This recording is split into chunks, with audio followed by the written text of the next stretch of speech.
Bonjour à tous, j'espère que vous allez bien. Aujourd'hui, nous allons lire le manifeste du Parti communiste, écrit par Karl Marx et Friedrich Engels. Manifeste du Parti communiste. Un spectre hante l'Europe, le spectre du communisme. Toutes les puissances de la vieille Europe se sont unies en une sainte alliance pour traquer ce spectre. Le pape et le tsar, Metternich et Guizot, les radicaux de France et les policiers d'Allemagne. Quelle est l'opposition qui n'ont pas accusé de communisme ses adversaires au pouvoir? Quelle est l'opposition qui, à son tour, n'a pas relancé à ses adversaires de droite ou de gauche l'épithète flétrissante de communiste? Deux choses ressortent de ces faits. Numéro un, déjà le communisme est reconnu par toutes les puissances d'Europe comme une puissance. Numéro 2, il est grand temps que les communistes exposent à la face du monde entier leur manière de voir, leurs buts et leurs tendances. Qu'ils opposent au compte du spectre du communisme un manifeste du parti. Dans ce but, des communistes de diverses nationalités se sont réunis à Londres et ont rédigé le manifeste suivant, qui sera publié en anglais, français, allemand, italien, flamand et danois. Partie 1. Bourgeois et prolétaires. L'histoire de toute société, jusqu'à nos jours, n'a été que l'histoire des luttes des classes. Hommes libres et esclaves, patriciens et plébéiens, barons et serfs, maîtres de jurants des compagnons, en un mot, oppresseurs et opprimés, en opposition constante. On menait une guerre ininterrompue, tantôt ouverte, tantôt dissimulée. Une guerre qui finissait toujours ou par une transformation révolutionnaire de la société tout entière, ou par la destruction des deux classes en lutte. Dans les premières époques historiques, nous constatons presque partout une division hiérarchique de la société, une échelle graduée de positions sociales. Dans la Rome antique, nous trouvons des patriciens, des chevaliers, des plébéiens et des esclaves. Au Moyen Âge, des seigneurs, des vassaux, des maîtres, des compagnons, des serfs, et dans chacune de ces classes, des gradations spéciales. La société bourgeoise moderne, élevée sur les ruines de la société féodale, n'a pas aboli les antagonismes de classe. Elle n'a fait que substituer aux anciennes de nouvelles classes, de nouvelles conditions d'oppression, de nouvelles formes de lutte. Cependant, le caractère distinctif de notre époque, de l'ère de la bourgeoisie, est d'avoir simplifié les antagonismes de classe. La société se divise de plus en plus en deux vastes grands camps opposés en deux classes ennemies, la bourgeoisie et le prolétariat. Des serfs du Moyen Âge naquirent les éléments des premières communes. De cette population municipale sortirent les éléments constitutifs de la bourgeoisie. La découverte de l'Amérique, la circumnavigation de l'Afrique offrirent à la bourgeoisie naissante un nouveau champ d'action. Les marchés de l'Inde et de la Chine, la colonisation de l'Amérique, le commerce colonial, l'accroissement des moyens d'échange et des marchandises imprimèrent une impulsion inconnue jusqu'alors au commerce, à la navigation, à l'industrie, et assurèrent en conséquence un rapide développement à l'élément révolutionnaire de la société féodale en dissolution. L'ancien mode de production ne pouvait plus satisfaire aux besoins qui croissaient avec l'ouverture de nouveaux marchés. Le métier, entouré de privilèges féodaux, fut remplacé par la manufacture. La petite bourgeoisie industrielle supplanta les maîtres de jurande, la division du travail entre les différentes corporations disparut devant la division du travail dans l'atelier même. Mais les marchés s'agrandissaient sans cesse. La demande croissait toujours. La manufacture, elle aussi, devint insuffisante.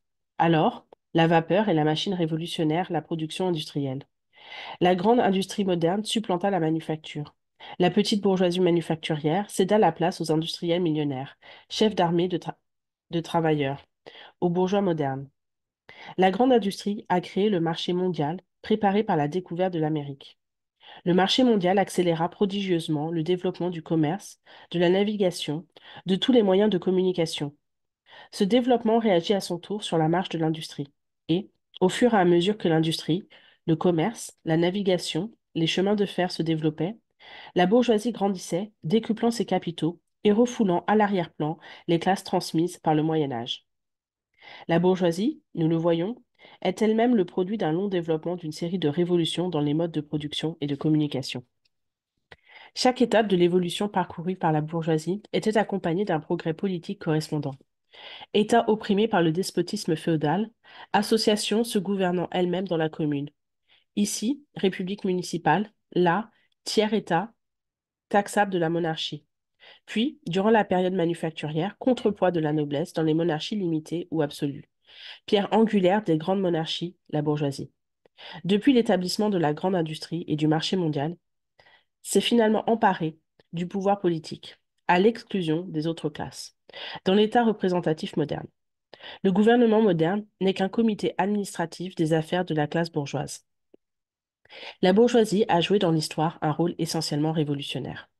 Partout où elle a conquis le pouvoir, elle a foulé aux pieds les relations féodales, patriarcales et idylliques. Tous les liens multicolores qui unissaient l'homme féodal à ses supérieurs naturels, elle les a brisés sans pitié pour ne laisser subsister d'autres liens entre l'homme et l'homme que le froid intérêt, que le dur argent comptant. Elle a nettoyé l'extase religieuse, l'enthousiasme chevaleresque, la sentimentalité du petit bourgeois dans les eaux glacées du calcul égoïste. Elle a fait de la dignité personnelle une simple valeur d'échange. Elle a substitué aux nombreuses libertés si chèrement conquises l'unique et impitoyable liberté du commerce. En un mot, à la place de l'exploitation, voilée par des illusions religieuses et politiques, elle a mis une exploitation ouverte, directe, brutale et hontée. La bourgeoisie a dépouillé de leur auréole toutes les professions jusque-là réputées vénérables et vénérées, du médecin, du juriste, du prêtre, du poète, du savant. Elle a fait des travailleurs salariés. La bourgeoisie a déchiré le voile de sentimentalité qui recouvrait les relations de famille et les a réduites à n'être que de simples rapports d'argent. La bourgeoisie a démontré comment la brutale manifestation de la force au Moyen Âge, si admirée de la réaction, trouve son complément naturel dans la plus crasse paresse. C'est elle qui, la première, a prouvé ce que peut accomplir l'activité humaine. Elle a créé bien d'autres merveilles que les pyramides d'Égypte, les aqueducs romains, les cathédrales gothiques. Elle a conduit bien d'autres expéditions que les antiques migrations de peuples et les croisades. La bourgeoisie n'existe qu'à la condition de révolutionner constamment les instruments de travail, ce qui veut dire le mode de production, ce qui veut dire tous les rapports sociaux. La conservation de l'ancien mode de production était au contraire la première condition d'existence de toutes les classes industrielles antérieures. Ce bouleversement continuel des modes de production, cette agitation et cette insécurité perpétuelle distinguent l'époque bourgeoise de toutes les précédentes.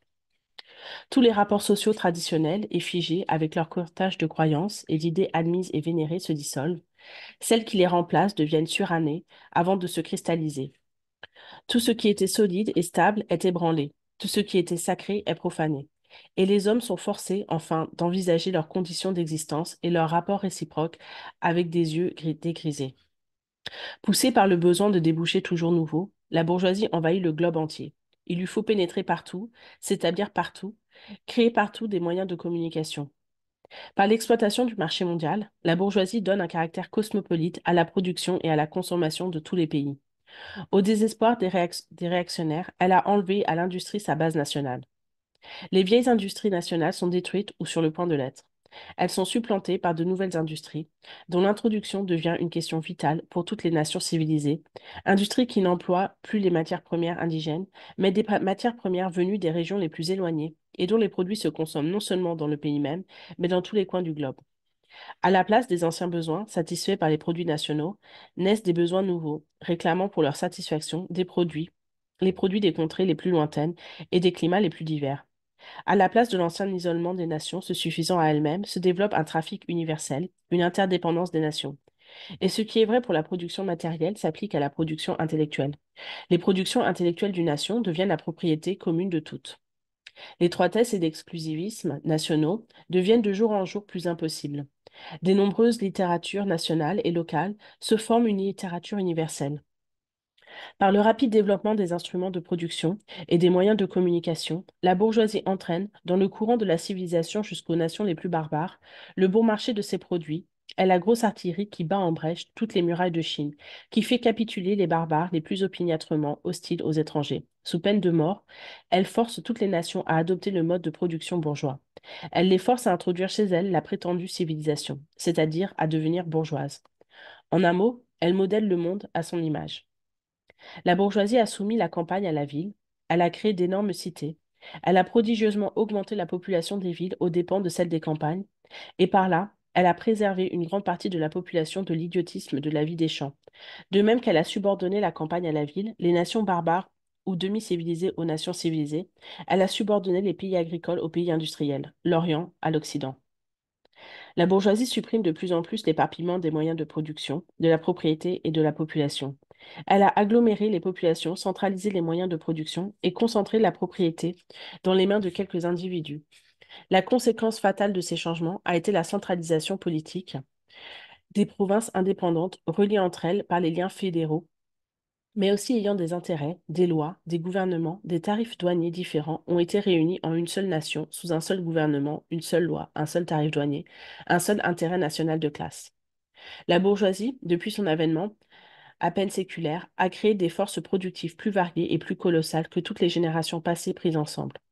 La subjugation des forces de la nature, les machines, l'application de la chimie à l'industrie et à l'agriculture, la navigation à vapeur, les chemins de fer, les télégraphes électriques, le défrichement de continents entiers, la canalisation des rivières, des populations entières sortant de terre comme par enchantement. Quel siècle antérieur a soupçonné que de pareilles forces productives dorment dans le travail social?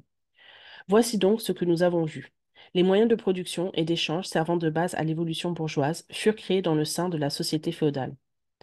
À un certain degré de développement de ces moyens de production et d'échange, les conditions dans lesquelles la société féodale produisait et échangeait ses produits, l'organisation féodale de l'industrie et de la manufacture, en un mot, les rapports de la propriété féodale cessèrent de correspondre aux nouvelles forces productives. Ils entravaient la production au lieu de la développer. Ils se transformaient en autant de chaînes. Il fallait briser ces chaînes. On les brisa. À la place s'éleva la libre concurrence, avec une constitution sociale et politique correspondante avec la domination économique et politique de la classe bourgeoise. Sous nos yeux, il se produit un phénomène analogue. La société bourgeoise moderne, qui a mis en mouvement de si puissants moyens de production et d'échange, ressemble au magicien qui ne sut plus dominer les puissances infernales qu'il a évoquées. Depuis 30 ans au moins, l'histoire de l'industrie et du commerce n'est que l'histoire de la révolte des forces productives contre les rapports de propriété qui sont les conditions d'existence de la bourgeoisie et de son règne. Il suffit de mentionner les crises commerciales qui, par leur retour périodique, mettent de plus en plus en question l'existence de la société bourgeoise. Chaque crise détruit régulièrement non seulement une masse de produits déjà créés, mais encore une grande partie des forces productives elles-mêmes. Une épidémie qui, à toute autre époque, eût semblé un paradoxe, s'abat sur la société. L'épidémie de la surproduction. La société se trouve subitement rejetée dans un état de barbarie momentanée. On dirait qu'une famine, une guerre d'extermination, lui coupe tous les moyens de subsistance. L'industrie et le commerce semblent annihilés. Et pourquoi? Parce que la société a trop de civilisation, trop de moyens de subsistance, trop d'industrie, trop de commerce.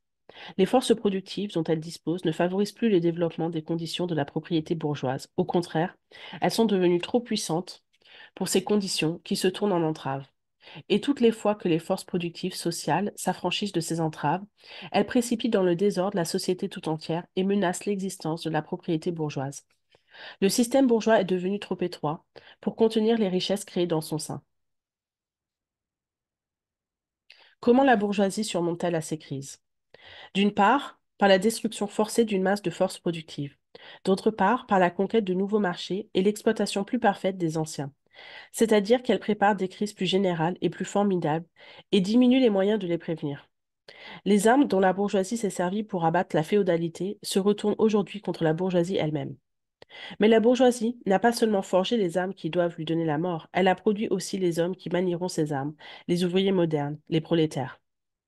Avec le développement de la bourgeoisie, c'est-à-dire du capital, se développe le prolétariat, la classe des ouvriers modernes qui ne vivent qu'à la condition de trouver du travail et qui n'en trouvent plus dès que leur travail cesse d'agrandir le capital. Les ouvriers contraints de se vendre au jour le jour sont une marchandise comme tout autre article de commerce. Ils subissent, par conséquent, toutes les vicissitudes de la concurrence, toutes les fluctuations du marché. L'introduction des machines à la division du travail, dépouillant le travail de l'ouvrier de son caractère individuel, lui ont enlevé tout attrait.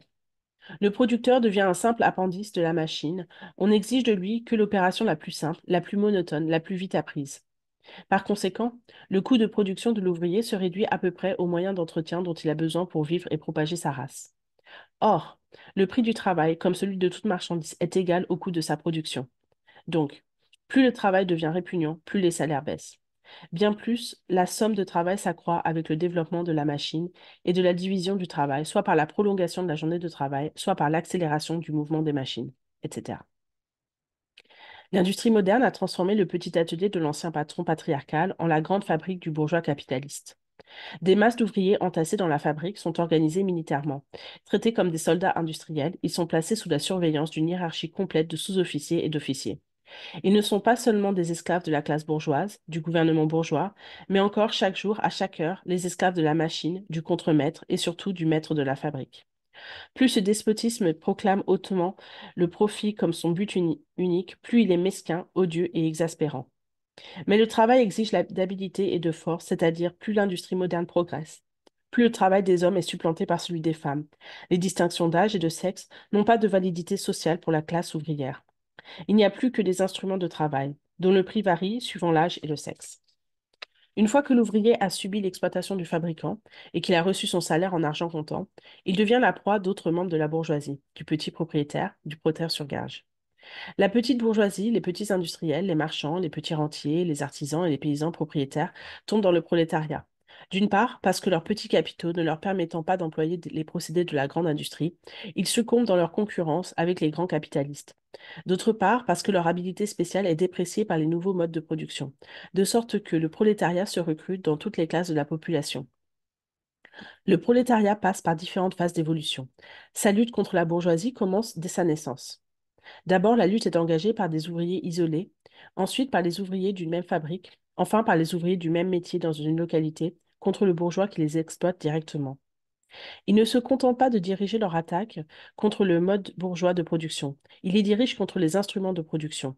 Ils détruisent les marchandises étrangères qui leur font concurrence, brisent des machines, brûlent les fabriques et s'efforcent de reconquérir la position perdue de l'artisan du Moyen Âge. À ce moment du développement, le prolétariat forme une masse incohérente, disséminée sur tout le pays et désunie par la concurrence. Si parfois les ouvriers s'unissent pour agir en masse compacte, cette action n'est pas encore le résultat de leur propre union, mais de celle de la bourgeoisie qui, pour atteindre ses fins politiques, doit mettre en branle le prolétariat tout entier, et qui, pour le moment, possède encore le pouvoir de le faire. Durant cette phase, les prolétaires ne combattent pas encore leurs propres ennemis, mais les ennemis de leurs ennemis, c'est-à-dire les restes de la monarchie absolue, les propriétaires fonciers, les bourgeois non industriels, les petits bourgeois.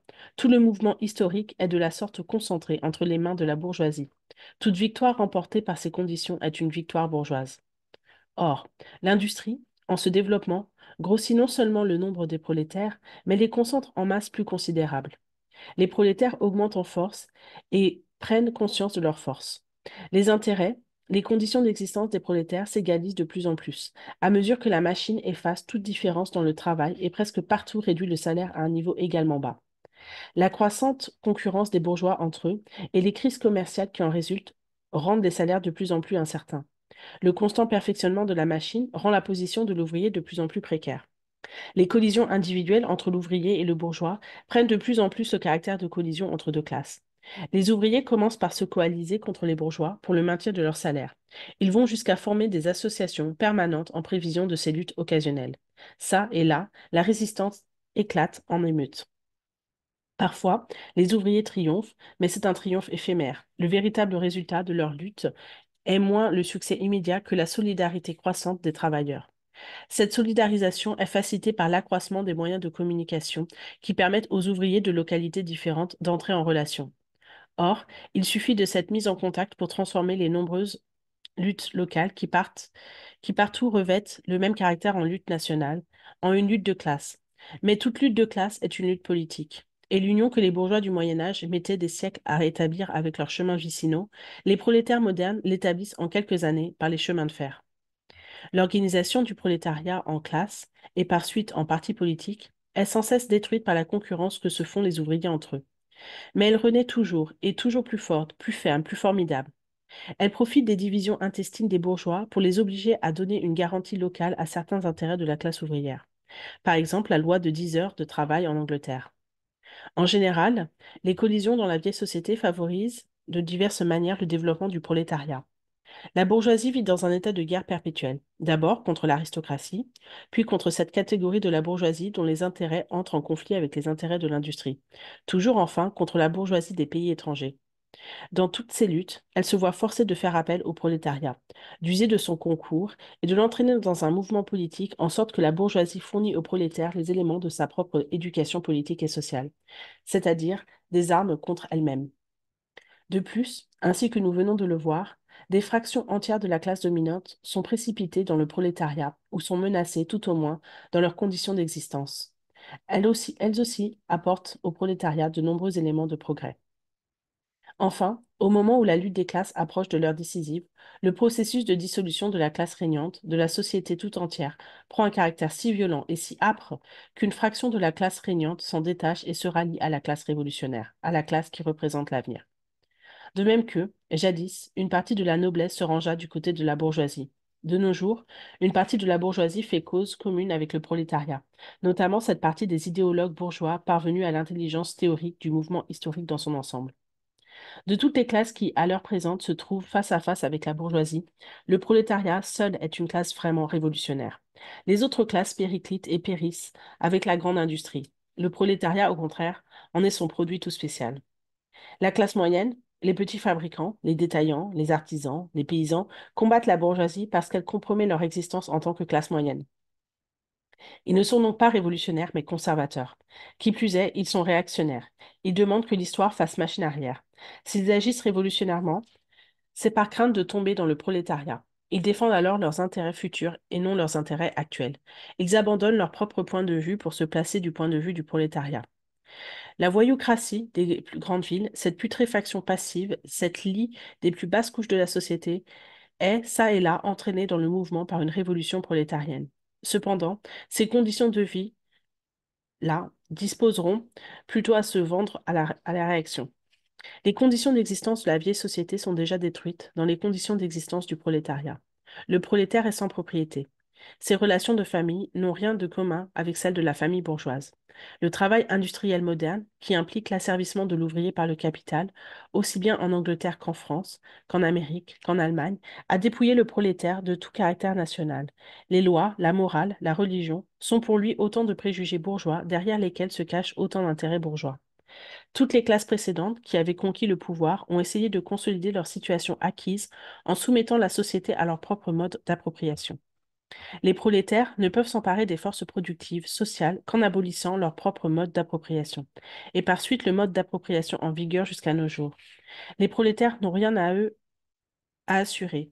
Ils ont au contraire à détruire toute garantie privée, toute sécurité privée existante. Tous les mouvements historiques ont été jusqu'ici des mouvements de minorité au profit de minorités. Le mouvement prolétarien est le mouvement spontané de l'immense majorité au profit de l'immense majorité. Le prolétariat, la dernière couche de la société actuelle, ne peut se relever, se redresser, sans faire sauter toutes les couches superposées qui constituent la société officielle.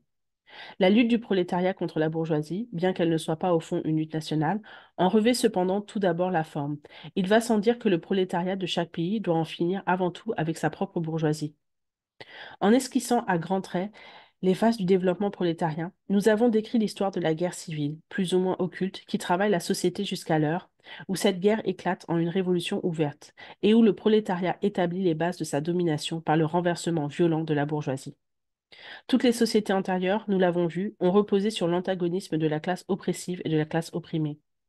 Mais, pour opprimer une classe, il faut au moins pouvoir lui garantir des conditions d'existence qui lui permettent de vivre en esclave. Le serf, en pleine féodalité, parvenait à se faire membre de la commune. Le bourgeois embryonnaire du Moyen Âge atteignait la position de bourgeois sous le joug de l'absolutisme féodal. L'ouvrier moderne, au contraire, loin de s'élever avec le progrès de l'industrie, descend toujours plus bas, au-dessous même du niveau des conditions de sa propre classe. Le travailleur tombe dans le paupérisme et le paupérisme s'accroît plus rapidement encore que la population et la richesse. Il est donc manifeste que la bourgeoisie est incapable de remplir le rôle de classe régnante et d'imposer à la société comme loi suprême les conditions d'existence de sa classe. Elle ne peut régner parce qu'elle ne peut plus assurer l'existence à son esclave même dans les conditions de son esclavage, parce qu'elle est obligée de le laisser tomber dans une situation telle qu'elle doit le nourrir au lieu de s'en faire nourrir. La société ne peut plus exister sous sa domination, ce qui revient à dire que son existence est désormais incompatible avec celle de la société.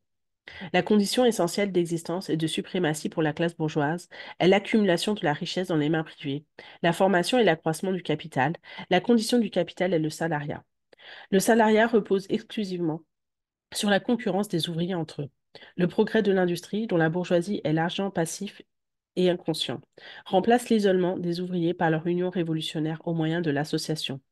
Le développement de la grande industrie sape sous les pieds de la bourgeoisie le terrain même sur lequel elle a établi son système de production et d'appropriation.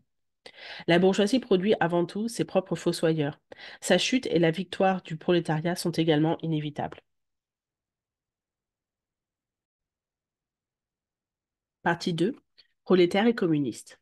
Quelle est la position des communistes vis-à-vis des prolétaires pris en masse? Les communistes ne forment pas un parti distinct opposé aux autres partis ouvriers. Ils n'ont point d'intérêt qui les sépare du prolétariat en général. Ils ne proclament pas de principes sectaires sur lesquels ils voudraient modeler le mouvement ouvrier. Les communistes ne se distinguent des autres partis ouvriers que sur deux points. Numéro 1. Dans les différentes luttes nationales des prolétaires, ils mettent en avant et font valoir les intérêts communs du prolétariat. Numéro 2. Dans les différentes phases évolutives de la lutte entre prolétaires et bourgeois, ils représentent toujours et partout les intérêts du mouvement général. Pratiquement, les communistes sont donc la section la plus résolue, la plus avancée de chaque pays, la section qui anime toutes les autres.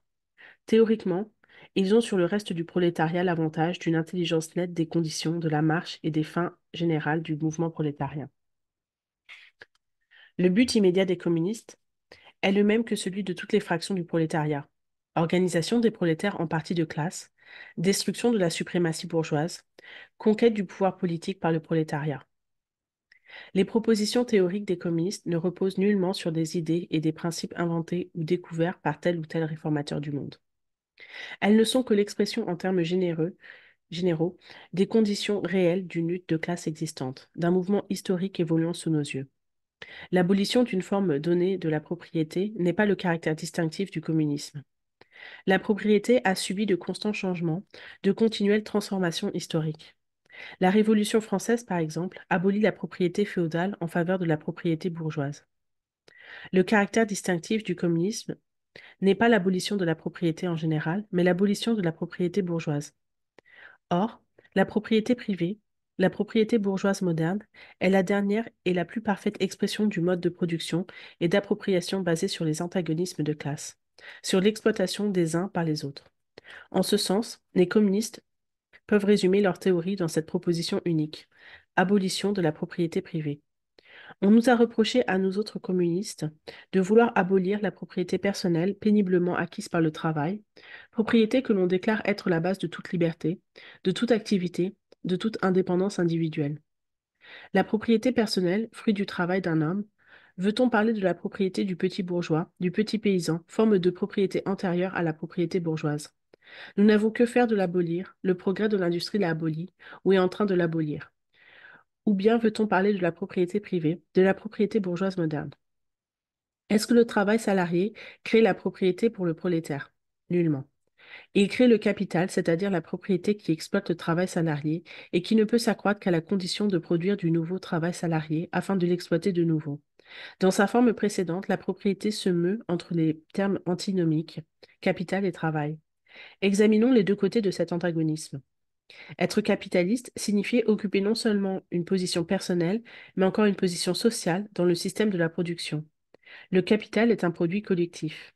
Il ne peut être mis en mouvement que par les efforts combinés de beaucoup de membres de la société, et même en dernière analyse que par les efforts combinés de tous les membres de la société. Le capital n'est donc pas une force personnelle, il est une force sociale. Dès lors, quand le capital est transformé en propriété commune, appartenant à tous les membres de la société, ce n'est pas là une propriété personnelle transformée en propriété sociale. Il n'y a que le caractère social de la propriété qui soit transformé. Elle perd son caractère de propriété de classe. Arrivons au travail salarié. Le prix moyen du travail salarié est le minimum du salaire, c'est-à-dire la somme des moyens d'existence dont l'ouvrier a besoin pour vivre en ouvrier. Par conséquent, ce que l'ouvrier s'approprie par son activité est tout juste ce qui lui est nécessaire pour entretenir une maigre existence et pour se reproduire. Nous ne voulons en aucune façon abolir cette appropriation personnelle des produits du travail, indispensable à l'entretien et à la reproduction de la vie humaine. Cette appropriation ne laissant aucun profit net qui donne du pouvoir sur le travail d'autrui. Ce que nous voulons, c'est supprimer ce triste mode d'appropriation qui fait que l'ouvrier ne vit que pour accroître le capital et ne vit que juste autant que l'exigent les intérêts de la classe régnante. Dans la société bourgeoise, le travail vivant n'est qu'un moyen d'accroître le travail accumulé. Dans la société communiste, le travail accumulé n'est qu'un moyen d'élargir, d'enrichir et d'embellir l'existence. Dans la société bourgeoise, le passé domine le présent. Dans la société communiste, c'est le présent qui domine le passé. Dans la société bourgeoise, le capital est indépendant et personnel, tandis que l'individu agissant est dépendant et est privé de personnalité.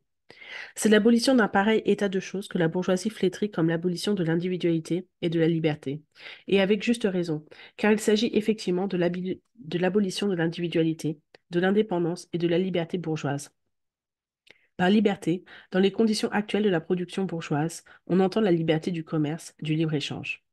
Mais avec le trafic libre disparaît. Au reste, mais les grands mots sur le libre-échange, de même que toutes les forfanteries libérales de nos bourgeois, n'ont un sens que par contraste au commerce entravé aux bourgeois asservis du Moyen Âge. Ils n'ont aucun sens lorsqu'il s'agit de l'abolition, par les communistes, du trafic, des rapports de la production bourgeoise et de la bourgeoisie elle-même. Vous êtes saisis d'horreur parce que nous voulons abolir la propriété privée. Mais dans votre société, la propriété privée est abolie pour les 9/10 de ses membres. C'est précisément parce qu'elle n'existe pas pour ces 9/10 qu'elle existe pour vous. Vous nous reprochez donc de vouloir abolir une forme de propriété qui ne peut se constituer qu'à la condition de priver l'immense majorité de la société de toute propriété. En un mot, vous nous accusez de vouloir abolir votre propriété à vous. En vérité, c'est bien là notre intention. Dès que le travail ne peut plus être converti en capital, en argent, en propriété foncière, bref, en pouvoir social capable d'être monopolisé, c'est-à-dire dès que la propriété individuelle ne peut plus se transformer en propriété bourgeoise, vous déclarez que l'individualité est supprimée. Vous avouez donc que lorsque vous parlez de l'individu, vous n'entendez parler que du bourgeois. Et cet individu-là, sans contredit, doit être supprimé. Le communisme n'enlève à personne le pouvoir de s'approprier sa part des produits sociaux. Il n'ôte que le pouvoir d'assujettir, à l'aide de cette appropriation, le travail d'autrui. On a objecté encore qu'avec l'abolition de la propriété privée, toute activité cesserait, qu'une paresse générale s'emparerait du monde.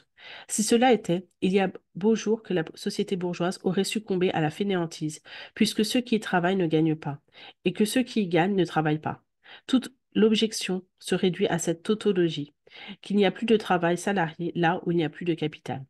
Les accusations portées contre le mode communiste de production et d'appropriation des produits matériels ont été également portées contre la production et l'appropriation intellectuelle.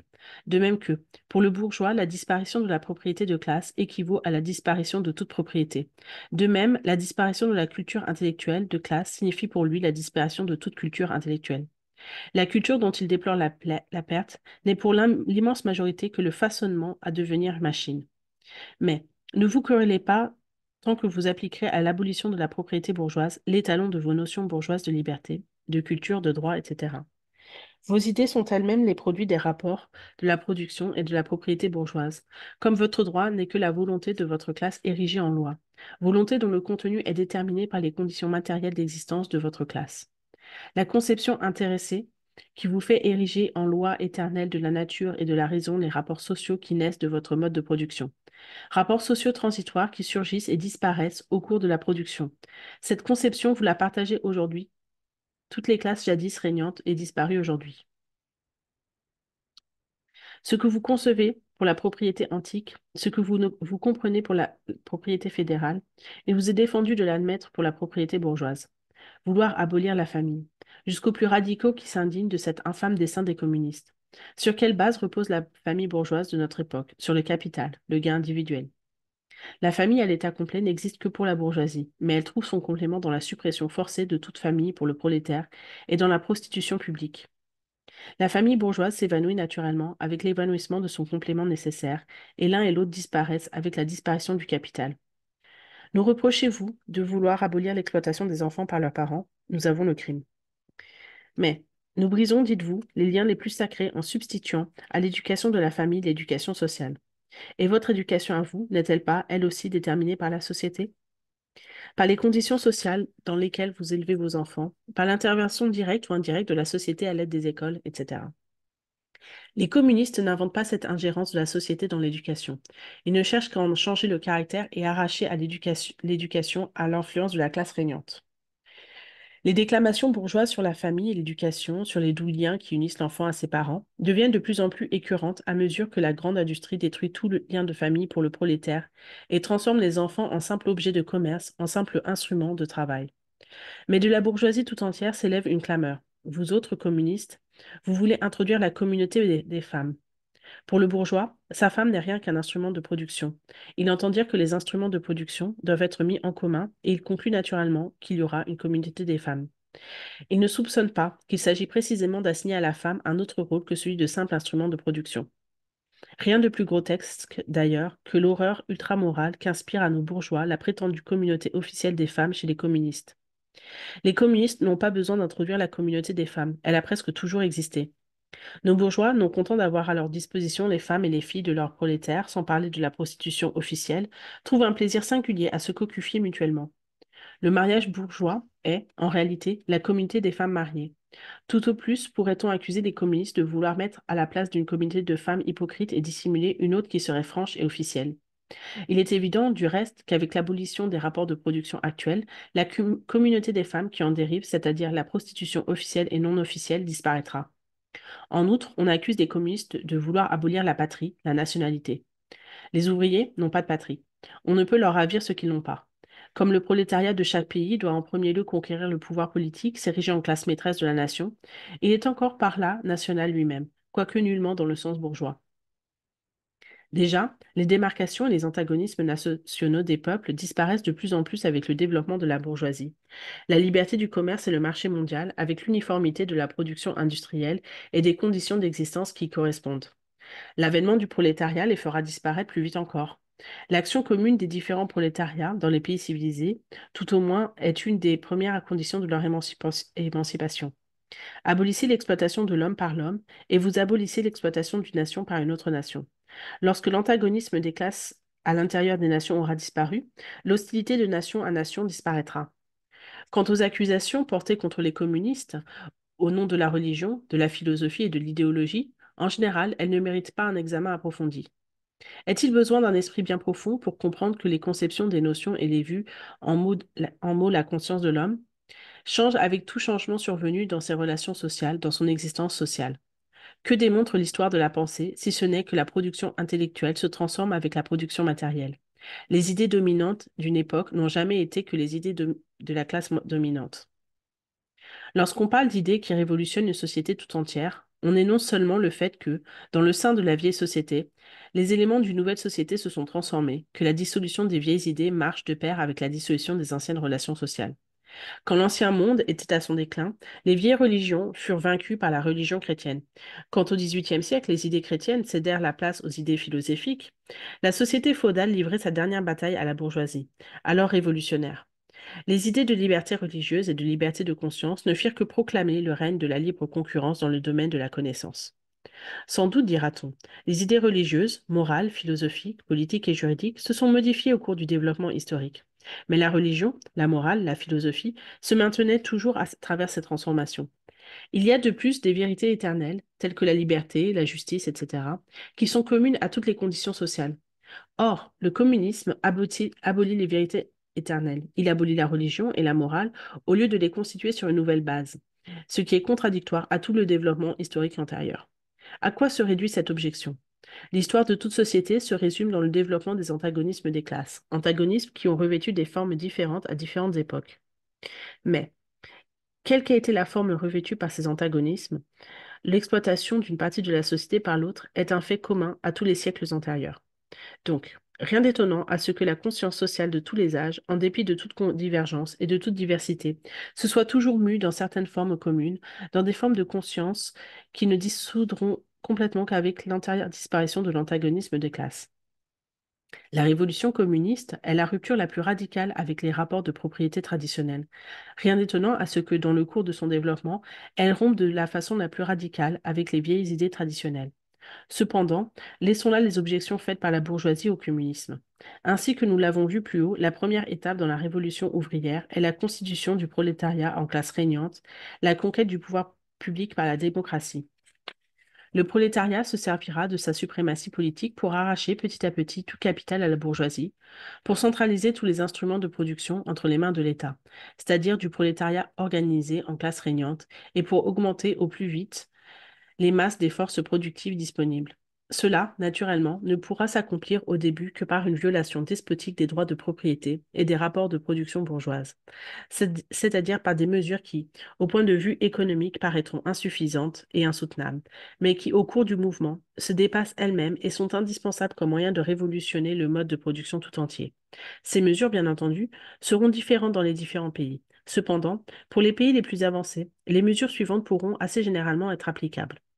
Numéro 1, expropriation de la propriété foncière et confiscation de la rente foncière au profit de l'État. Numéro 2, impôt fortement progressif. Numéro 3, abolition de l'héritage. Numéro 4, confiscation de la propriété de tous les immigrants et de tous les rebelles. Numéro 5, centralisation du crédit dans les mains de l'État au moyen d'une banque nationale avec le capital de l'État et avec le monopole exclusif. Numéro 6, centralisation dans les mains de l'État de tous les moyens de transport. Numéro 7, augmentation des manufactures nationales et des instruments de production, défrichement des terrains incultes et amélioration des terres cultivées d'après un système général. Numéro 8, travail obligatoire pour tous, organisation d'armées industrielles, particulièrement pour l'agriculture. Numéro 9, combinaison du travail agricole et industriel, mesure tendant à faire disparaître la distinction entre ville et campagne. Numéro 10, éducation publique et gratuite de tous les enfants, abolition du travail des enfants dans les fabriques tel qu'il est pratiqué aujourd'hui, combinaison de l'éducation avec la production matérielle, etc. Les antagonismes des classes une fois disparus dans le cours du développement et toute la production concentrée dans les mains des individus associés, le pouvoir public perd son caractère politique. Le pouvoir politique, à proprement parler, est le pouvoir organisé d'une classe pour l'oppression d'une autre. Si le prolétariat, dans sa lutte contre la bourgeoisie, se constitue forcément en classe, s'il s'érige par une révolution en classe régnante, et comme classe régnante, détruit violemment les anciens rapports de production, il détruit en même temps que ces rapports de production les conditions d'exigence de l'antagonisme des classes, il détruit les classes en général et par là sa propre domination comme classe. À la place de l'ancienne société bourgeoise, avec ses classes et ses antagonismes de classe, surgit une association où le libre développement de chacun est la condition du libre développement pour tous.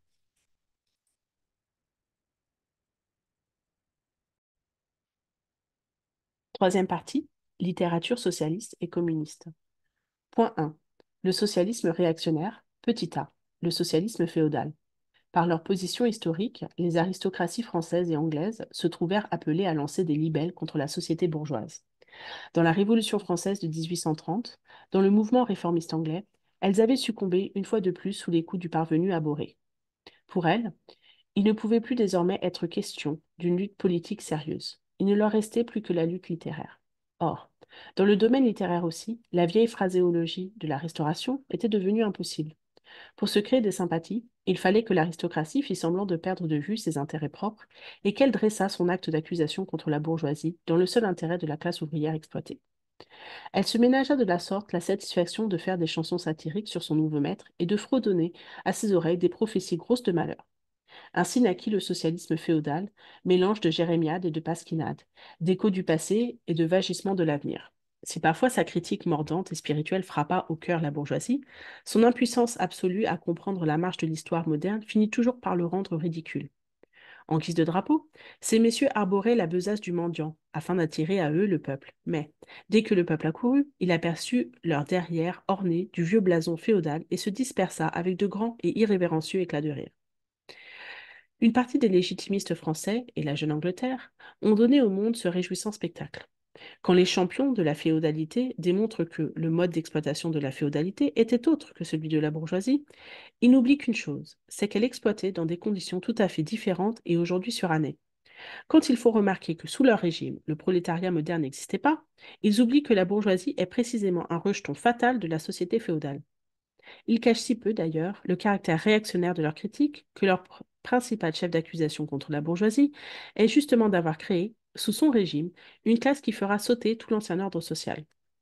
Aussi, n'est-ce pas tant d'avoir produit un prolétariat qu'ils imputent à un crime à la bourgeoisie, que d'avoir produit un prolétariat révolutionnaire. Dans la lutte politique, ils prennent donc une part active à toutes les mesures violentes contre la classe ouvrière. Et dans la vie de tous les jours, ils savent, en dépit de leur phraséologie boursouflée, s'abaisser pour ramasser les fruits d'or qui tombent de l'arbre et de l'industrie, et troquer toutes les vertus chevaleresques, l'honneur, l'amour et la fidélité contre la haine, le sucre de betterave et l'eau de vie. De même que le prêtre et le seigneur féodal marchèrent jadis main dans la main, voyons-nous aujourd'hui le socialisme clérical marcher côte à côte avec le socialisme féodal. Rien n'est plus facile que de recouvrir d'un vernis de socialisme l'ascétisme chrétien. Le christianisme, lui aussi, ne s'est-il pas élevé contre la propriété privée, le mariage, l'État? Et à leur place n'a-t-il pas prêché la charité et les guenilles, le célibat et la mortification de la chair, la vie monastique et l'Église? Le socialisme chrétien n'est que de l'eau bénite avec laquelle le prêtre consacre le mécontentement de l'aristocratie.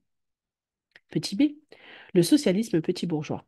L'aristocratie féodale n'est pas la seule classe ruinée par la bourgeoisie. Elle n'est pas la seule classe dont les conditions d'existence s'étiolaient et dépérissaient dans la société bourgeoise moderne. Les petits bourgeois et les petits paysans du Moyen Âge étaient les précurseurs de la bourgeoisie moderne. Dans les pays où le commerce et l'industrie sont peu développés, cette classe continue à végéter à côté de la bourgeoisie qui s'épanouit. Dans les pays où la civilisation moderne est florissante, il s'est formé une nouvelle classe de petits bourgeois, qui oscille entre le prolétariat et la bourgeoisie. Partie complémentaire de la société bourgeoise, elle se constitue toujours de nouveau. Mais les individus qui la composent se voient sans cesse précipités dans le prolétariat, par suite de la concurrence, et qui plus est, avec la marche progressive de la grande production. Ils voient approcher l'heure où ils disparaîtront totalement comme fraction indépendante de la société moderne, et où ils seront remplacés dans le commerce, la manufacture et l'agriculture par des contremaîtres, des garçons de boutique et des laboureurs. Dans les pays comme la France, où les paysans forment bien au-delà de la moitié de la population, il était naturel que les écrivains prenaient fait et cause pour le prolétariat contre la bourgeoisie, devaient critiquer le régime bourgeois et défendre le parti ouvrier au point de vue du petit bourgeois et du paysan. C'est ainsi que se forma le socialisme petit bourgeois. Sismondi est le chef de cette littérature, aussi bien pour l'Angleterre que pour la France. Ce socialisme analysa avec beaucoup de pénétration les contradictions inhérentes au rapport de production moderne. Il mit à nu les hypocrites apologies des économistes. Il démontra d'une façon irréfutable les effets meurtriers de la machine et de la division du travail, la concentration des capitaux et de la propriété foncière, la surproduction, les crises, la misère du prolétariat, l'anarchie dans la production, la criante disproportion dans la distribution des richesses, la guerre industrielle d'extermination des nations entre elles, la dissolution des vieilles mœurs, des vieilles relations familiales, des vieilles nationalités. Le but positif, toutefois, de ce socialisme des petits bourgeois est soit de rétablir les anciens moyens de production et d'échange, et avec eux les anciens rapports de propriété et l'ancienne société, soit de faire rentrer de force les moyens modernes de production et d'échange dans le cadre étroit des anciens rapporteurs de production qui ont été brisés et fatalement brisés par eux. Dans l'un et l'autre cas, ce socialisme est tout à la fois réactionnaire et utopique. Pour la manufacture, le système des corporations, pour l'agriculture, des relations patriarcales, voilà son dernier mot. Finalement, quand les faits historiques l'eurent tout à fait désenivré, cette forme de socialisme s'est abandonnée à une lâche mélancolie. Petit c, le socialisme allemand ou le vrai socialisme. La littérature socialiste et communiste de la France, née sous la pression d'une bourgeoisie régnante, est l'expression littéraire de la révolte contre ce règne. Elle fut introduite en Allemagne au moment où la bourgeoisie commençait sa lutte contre l'absolutisme féodal. Des philosophes, des demi-philosophes et des beaux esprits allemands se jetèrent avidement sur cette littérature, mais ils oublièrent avec l'importation de la littérature française en Allemagne, il n'y avait pas eu, en même temps, importation des conditions sociales de la France. Par rapport aux conditions allemandes, la littérature française perdit toute signification pratique, immédiate, et prit un caractère purement littéraire. Elle ne devait plus paraître qu'une spéculation oiseuse sur la réalisation de la nature humaine. C'est ainsi que pour les philosophes allemands du XVIIIe siècle, les revendications de la première Révolution française n'étaient que les revendications de la raison pratique en général, et la manifestation de la volonté des bourgeois révolutionnaires de la France ne signifiait à leurs yeux que la manifestation des lois de la volonté pure, de la volonté telle qu'elle doit être et de la véritable volonté humaine. Le travail des gens de lettres allemands se bornait à mettre d'accord les idées françaises avec leur vieille conscience philosophique, ou plutôt à s'approprier les idées françaises en les accommodant à leur point de vue philosophique. Ils se les approprièrent comme on s'assimile une langue étrangère par la traduction. On sait comment les moines superposèrent aux manuscrits des auteurs classiques du paganisme les absurdes légendes des saints catholiques. Les gens de lettres allemands agirent en sens inverse à l'égard de la littérature française. Ils glissèrent leur non-sens sous l'original français. Par exemple, sous la critique française des fonctions économiques de l'argent, ils écrivirent aliénation de l'être humain. Sous la critique française de l'État bourgeois, ils écrivirent élimination de la catégorie de l'universalité abstraite, et ainsi de suite. L'introduction de cette phraséologie philosophique au milieu des développements français, ils la baptisèrent philosophie de l'action, vrai socialisme, science allemande du socialisme, base philosophique du socialisme, etc. De cette façon, on émascula complètement la littérature socialiste et communiste française. Et parce qu'elle cessa entre les mains des Allemands d'être expression de la lutte d'une classe contre une autre, ceux-ci se félicitèrent de s'être élevés au-dessus de l'étroitesse française et d'avoir défendu non pas de vrais besoins, mais le besoin du vrai. D'avoir défendu non pas les intérêts du prolétaire, mais les intérêts de l'être humain, de l'homme en général. De l'homme qui n'appartient à aucune classe ni à aucune réalité et qui n'existe que dans le ciel embrumé de la fantaisie philosophique. Ce socialisme allemand, qui prenait si solennellement au sérieux ses maladroits exercices d'écolier et qui les tambourinait à la façon des saltimbanques, perdit cependant peu à peu son innocence de pédant. La lutte de la bourgeoisie allemande, et principalement de la bourgeoisie prussienne, contre la monarchie absolue et féodale, en un mot, le mouvement libéral, devint plus sérieux. De la sorte, le vrai socialisme eut l'occasion tant souhaité d'opposer au mouvement politique les réclamations socialistes. Il put lancer les anathèmes traditionnels contre le libéralisme, contre l'État représentatif, contre la concurrence bourgeoise, contre la liberté bourgeoise de la presse, contre le droit bourgeois, contre la liberté et l'égalité bourgeoise. Il put prêcher aux masses qu'elles n'avaient rien à gagner, mais au contraire tout à perdre à ce mouvement bourgeois.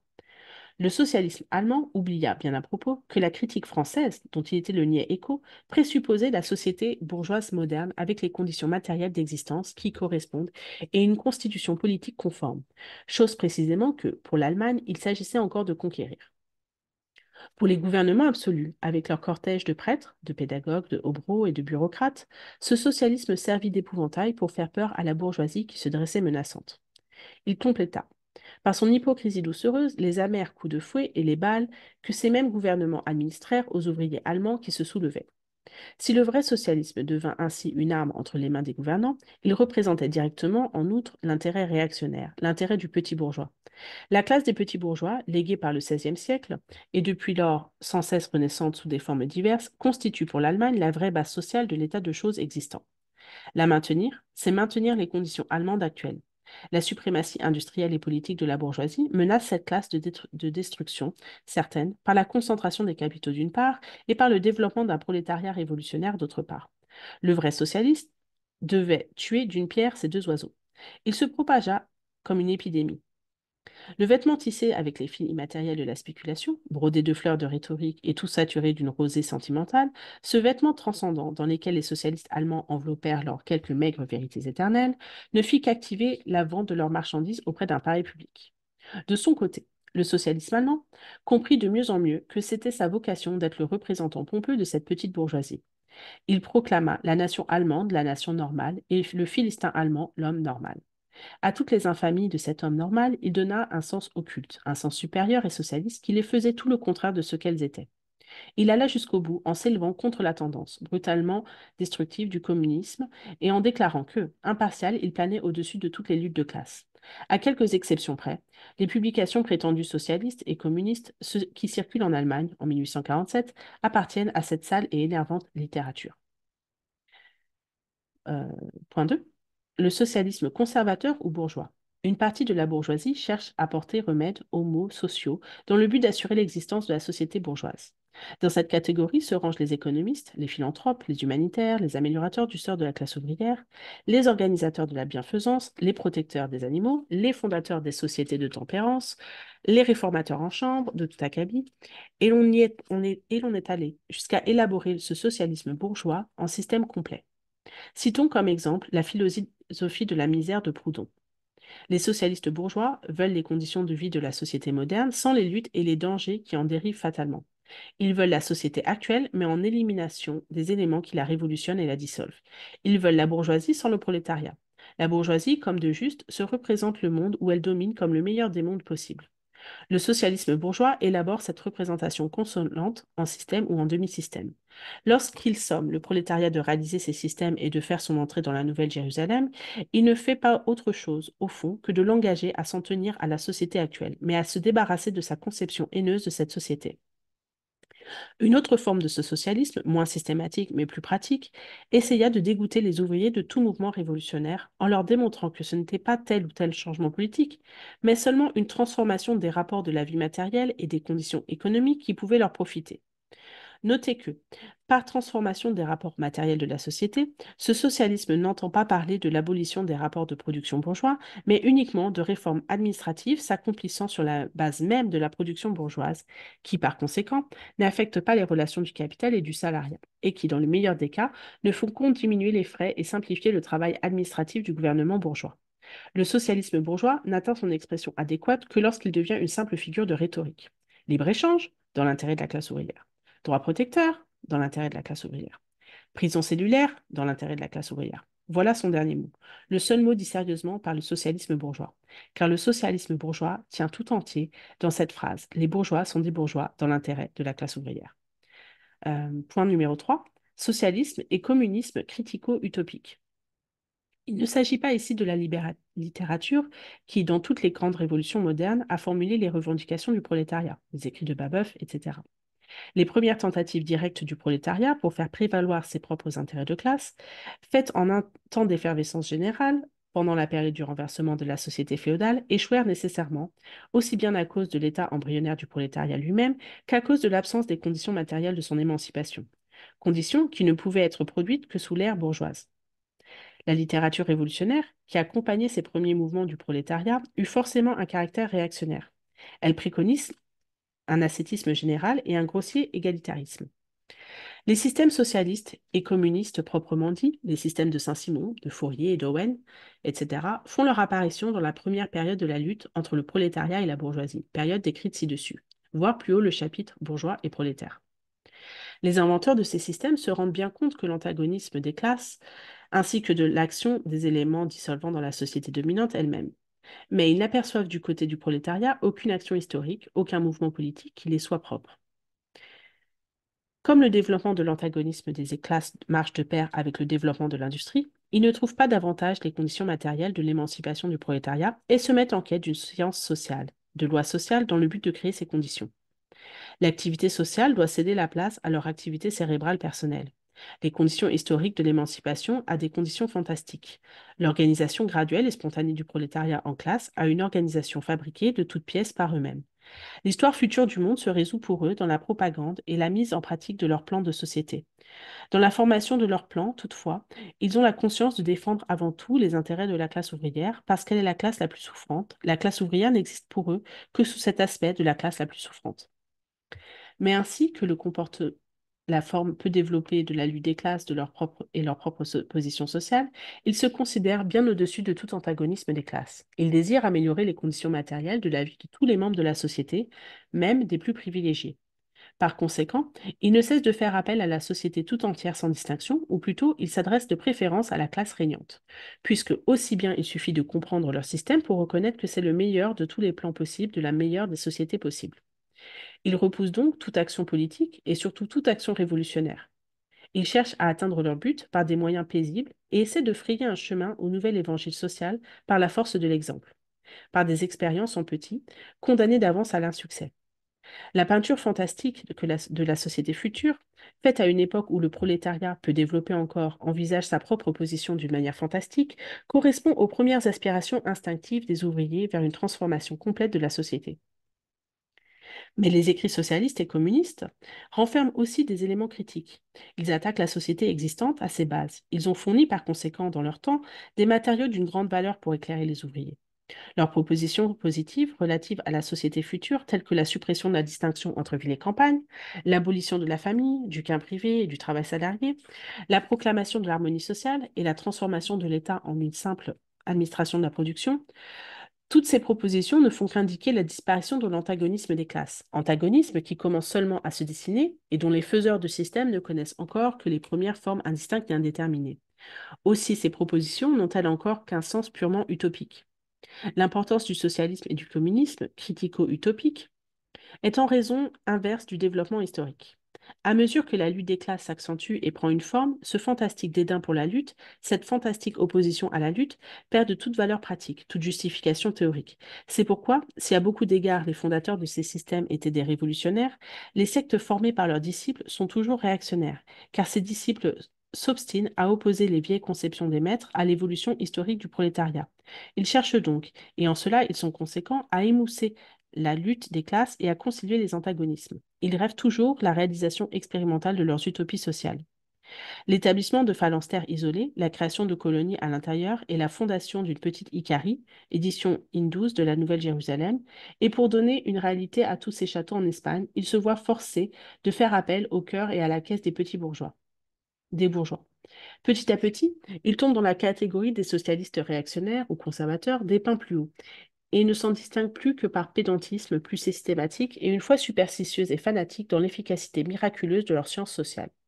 Ils s'opposent donc avec acharnement à toute action politique de la classe ouvrière, une pareille action ne pouvant provenir à leur avis que d'un aveugle manque de foi dans le nouvel évangile. Les owenistes en Angleterre, les fourriéristes en France réagissent là contre les chartistes, ici contre les réformistes. Partie 4. Position des communistes vis-à-vis des différents partis d'opposition. D'après ce que nous avons dit plus haut, voire chapitre 2, la position des communistes vis-à-vis des partis ouvriers déjà constitués s'explique d'elle-même. Et partant leur position vis-à-vis des chartistes en Angleterre et des réformateurs agraires dans l'Amérique du Nord. Ils combattent pour les intérêts et les buts immédiats de la classe ouvrière, mais dans le mouvement du présent, ils défendent et représentent en même temps l'avenir du mouvement. En France, les communistes se rallient au Parti démocrate-socialiste contre la bourgeoisie conservatrice et radicale, tout en se réservant le droit de critiquer les phrases et les illusions léguées par la tradition révolutionnaire. En Suisse, ils appuient les radicaux sans méconnaître que ce parti se compose d'éléments contradictoires, moitié de démocrates socialistes dans l'acception française du mot, moitié de bourgeois radicaux. En Pologne, les communistes soutiennent le parti qui voit dans une révolution agraire la condition de l'affranchissement national, c'est-à-dire le parti qui fit la révolution de Cracovie en 1846. En Allemagne, le Parti communiste lutte d'accord avec la bourgeoisie toutes les fois que la bourgeoisie agit révolutionnairement contre la monarchie absolue, la propriété foncière féodale et la petite bourgeoisie. Mais à aucun moment, ce parti ne néglige d'éveiller chez les ouvriers une conscience claire et nette de l'antagonisme profond qui existe entre la bourgeoisie et le prolétariat afin que, l'heure venue, les ouvriers allemands sachent convertir les conditions politiques et sociales créées par le régime bourgeois en autant d'armes contre la bourgeoisie, afin que, sitôt détruites les classes réactionnaires de l'Allemagne, la lutte puisse s'engager contre la bourgeoisie elle-même.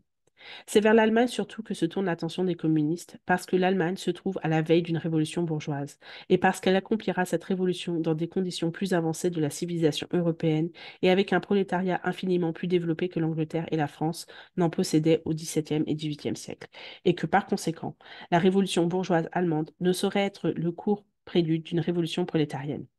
En somme, les communistes appuient partout tout mouvement révolutionnaire contre l'ordre de choses sociales et politiques existant. Dans tous ces mouvements, ils mettent en avant la question de la propriété, quelle que soit la forme plus ou moins développée qu'elle est revêtue, comme la question fondamentale du mouvement. Enfin, les communistes travaillent à l'union et à l'entente des partis démocratiques de tous les pays.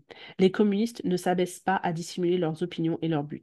Ils proclament hautement que ces buts ne pourront être atteints sans le renversement violent de tout l'ordre social passé, que les classes régnantes tremblent à l'idée d'une révolution communiste. Les prolétaires n'ont rien à y perdre. Hors leur chaîne, ils ont un monde à gagner. Prolétaires de tous les pays, unissez-vous. Voilà, je vous remercie pour cette lecture. Je vous souhaite une très bonne journée et je vous vois bientôt. Bye.